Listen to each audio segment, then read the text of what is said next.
It's strawberry season. I'm planting some strawberries in my green stock from Walmart. In this one container, I was able to get 10 transplants.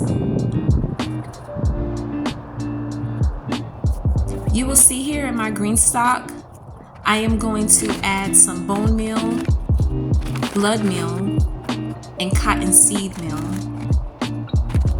and just a fistful of black cow. I'm going to mix it all together. Be careful with your strawberry plant that you do not plant your crown too deep. It shouldn't be covered.